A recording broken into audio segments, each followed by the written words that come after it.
Mark the Movie Man here, and yes, we are at the Midwest Weird Fest and a Night of Horror International Film Festival, and I'm here with three very talented gentlemen. Their film, The Lost Episode, which is a found footage film, which if my viewers watch, is a hard sell for me, and let me tell you, they sold it, okay? The Lost Episode just filmed here, just showed here, and why don't you go ahead and first introduce yourselves, and I got questions for each of you, so. Hi, my name's Nick Wernham. I'm the director on the film. I'm Adam Hunt. I was the technical supervisor in this film.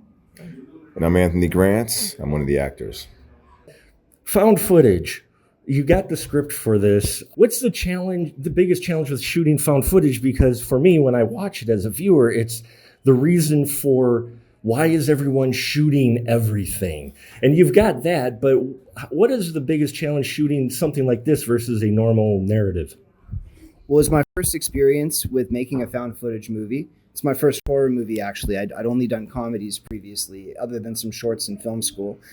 And I found, I guess, sort of letting go of control a little bit. Like I find with my other films, I'm pretty particular with lighting and framing and production design. And obviously the production design, that remained constant. But on a film like this, it was important to just kind of let the actors play and specifically let our camera operator, Michael, let him just find the frame as the scenes were playing out, because otherwise it won't feel live. It won't feel like it's really a TV camera operator shooting it. And we'd refine it in subsequent takes, but I'd say a good 30-40% of the movie is just take one, because it felt so good and they did such a good job. Yeah.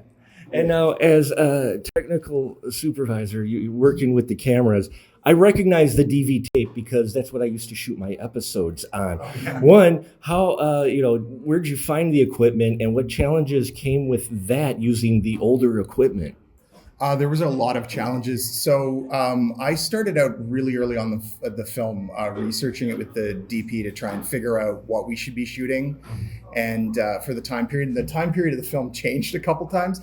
So we went from like beta SP to like DV and whatever. We landed on, when the film was landed in 2003 and then 2004, we tried to figure out what cops would be using at exactly that time. And it would be standard def Sony DV cam with in 4:3, no widescreen, nothing at that time.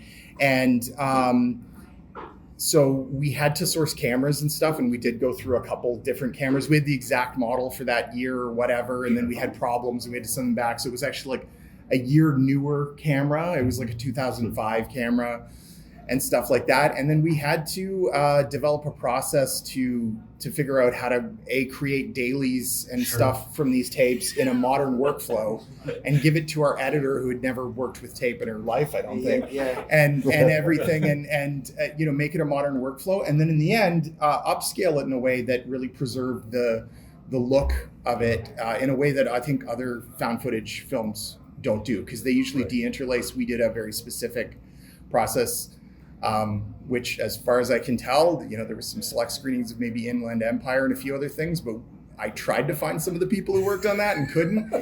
So we had to come up with our own process and deal with equipment failures. And in fact, some of the equipment failures made it into the film. The breakup from the solar flares is legitimately dropout from the older DV tape.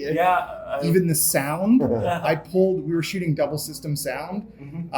So that wasn't in the dailies, but when they decided to use that mess up, I decided to go back to the tape and figure out what had happened to the audio. And we actually pulled that weird screeching sound off of the actual tape. No, I'm familiar with the screeching sound of that tape. Yes, very much.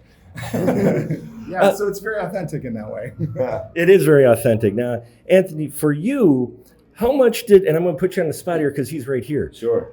Doing a film like this, how much did the director allow you to riff, and how much did you stick to the script? First of all, working with Nick was awesome. He's one of those directors that's like, when he hires an actor, he has faith and confidence to say, okay, I know you guys know what you're doing. So here's the ring, play within it, and then obviously if you're veering too much, then he'll tap you to say, okay, I understand. The thing that I loved about this whole process, even listening to these guys, is the collaboration. And there's plenty of times, me and Nick were learning off each other because we're both introduced to a new format of filming. Sure. You know what I mean? And we're going back and forth, and I like having these good conversations. It's all positive. We're like, Nick, I understand, but I'm thinking, what about if such and such? Are we concerned about that? And we're going back and forth, and we're just really weaving and bobbing. You know what I mean? And I mean, the guys are like, I think Paul did a great job with the script. So it's always helpful as an actor to read good dialogue. Oh, absolutely. He did his due diligence to make sure this is what cops say. Yeah. So it's to a certain extent, there's room for me and my co-star in that in order to play outside a little bit. But for the specifics, Nick and Paul were like, hey, this is just cop stuff. Yeah. So you got to kind of hit that, but there was some room to play. And did you guys get a chance to work together, you and your partner, before you actually started filming, or did he just throw you right into the mix? No, we were just thrown right into the deep end. But that was great because we had a chance to quickly feed off each other's energy. Sure. Yeah, exactly. And, so it was good. I would say with that in mind, it's Anthony and his co-star Ben's chemistry is like the thing that makes the film work. Right. If it doesn't feel like that's a real friendship, then I don't think you care about the rest of it that much. Like there's some great tense moments in the third act that Paul wrote, and he did a really good job of building it. But ultimately, like the human story and like the trauma that Anthony's character faced is the thing that makes you care that this stuff is happening to them at all. So I thought it was like, the first time I saw them together on camera in a scene, I was like, okay, we got this for sure. I love their auditions in the first place, but when you have to see them together to really 100% know, and it was great. And what's one scene for you that you thought was going to be so complicated and so hard to do, but you ended up pulling it off like that? It's a good example of that. Well, I think, the driving stunt at the beginning. I haven't done a lot of car stunts before, but we were working with some professionals. Like the stunt drivers did such a great job, and Anthony did a great job driving there too. And it just worked. I think we got it in like 3 takes. Like it was very quick. Yeah. And so that was one. An example of the inverse was the ceremony. I thought that I had a great plan for it. And I did not. So we reshot the whole thing later. Man, yeah. And thankfully it was Paul and our other producer Chris know me well because we've worked together before. Mm-hmm. So we shot principal photography in a pretty low number of days. It was only 14 days. Oh wow! And then they'd already had budgeted in 4 days of additional photography, which we did the following summer. We faked summer for fall, and also. At a budget level that would accommodate like a potential major reshoot if necessary. So it was like most of it was actually new material that we decided the film needed, but there was that one big thing that we reshot. Yeah. And what is it about you and Demon Spirits, man? I got to see you and I reviewed it. Clinton Road, Deshaun Hardy. I got to watch and review that, and I actually got a chance to interview Deshaun as well. What is it with this, man? Yes. Wow. Clinton Road goes a little back, I know, but 2012 to be specific. Yeah. Clinton Road, the most scariest haunted road in the world in New Jersey. Yeah. What is it about the horror genre that keeps you coming back for it? Well, interestingly enough, I was just telling you today about this. Right around that time frame, I had stopped watching horror movies. Oh. Yeah. I just was like, you know what? And I know I shouldn't be saying this in a horror festival. I was like, no, it's okay. I said, it happens to everyone. Sure. Yeah, I think I'm going to stop. 2 years later, here comes Deshaun. And I'm on Clinton Road, and it was interesting. Yeah. But yeah, these guys brought me back to horror. These guys brought me back. But what was cool about this one was like Cops meets a little bit of Blair Witch. Yeah. You know what I mean? Mm-hmm. So it's just, and like Nick hit on it, the human element, the human story.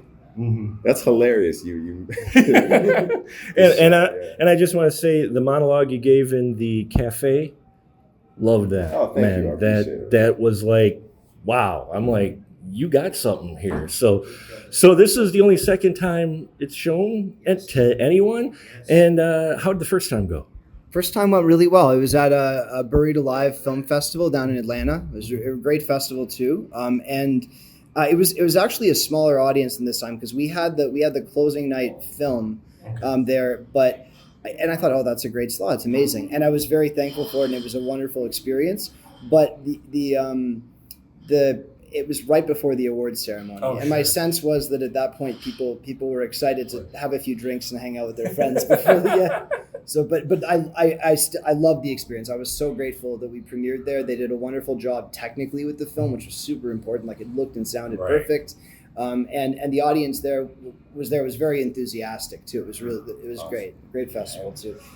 Oh, go ahead. And as is this one. I just want to add. Sure. I'm so grateful that Dean programmed us, and we had a great slot. And will you be going back to DV tape anytime soon? I don't know. We had to build special software and stuff for this, so I hope it gets used for something else. I think it's at least a solid way to treat if you're going to shoot period news footage or something. Because there's all the little things of those old cameras that make them look authentic. And I think if you're gonna, don't shoot on a modern camera and throw a lot on it. Like, you can shoot with these older cameras still and process it in a way that looks really authentic and can just feel of the time period. Well, thank you very much, all of you. Folks, check out Lost Episode. I'll put as much links of information for everybody here involved in the body of this video. So thank you very much.